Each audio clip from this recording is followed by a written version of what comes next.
যখন বাংলার ইলেকশন হবে আমাদের সরকার কি করছে না করছে আমাদের প্রত্যেকটার হিসাব নিকেশ আমরা দেব। রবিবার বেলা 2:30 নাগাদ কুমারগঞ্জের জনসভায় বললেন রাজ্যের মুখ্যমন্ত্রী মমতা বন্দ্যোপাধ্যায়। তিনি বলেন, এই ইলেকশন পশ্চিমবঙ্গের ইলেকশন নয়। যখন পশ্চিমবঙ্গ বা বাংলার ইলেকশন হবে আমাদের সরকার কি করেছে না করেছে আমাদের প্রত্যেকটার হিসাব নিকেশ আমরা দেব।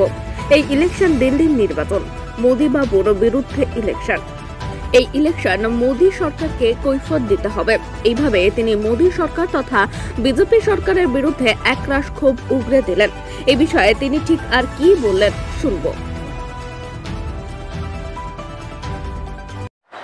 প্রশ্নটা হলো, আজকে কি পশ্চিমবাংলার ইলেকশন?